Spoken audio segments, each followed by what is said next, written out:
Today I'm going to be telling you guys the story of how I broke my wrist. So flashback, last year in the middle of the fall semester, the Sunday before going into our midterm week for the B Corp block, I was coming home from a fraternity meeting, and at this particular meeting I had to wear a suit for it, and at this particular time I didn't have a car, so I was riding on my e-bike. Every Sunday I would go to the meeting and then come back biking in a suit. Not the best biking attire, that's for sure, but we did it every Sunday, and I was successful for it up until this last day that I'm going to tell you guys about right now.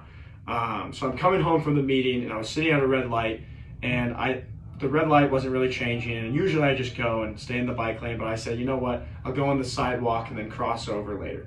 So I go up on the sidewalk, and then I stop for a second and say, maybe I shouldn't be on the sidewalk right now. There's sprinklers shooting over, I'm in a suit, I don't want to get wet.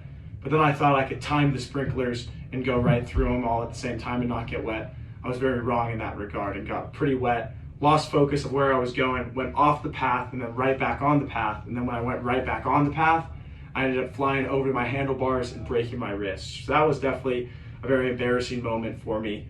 But I think I do look back on it very kind of in a funny way, because there was just a lot of things that went wrong at the time. I ended up getting up and fixing the bike and kind of having so much adrenaline I didn't realize that my wrist was broken, biking 5 minutes back to my house, and then realizing that my AirPods had flown out during the crash and I wasn't listening to music anymore. And I decided, shoot, I'm not going to break my wrist, break my bike, and lose my AirPods in the same night. So I ended up going back and finding those after a long staking time, and then ended up spending like 8 hours overnight in the hospital. So looking back on it is a little bit funny, but that's my story for you.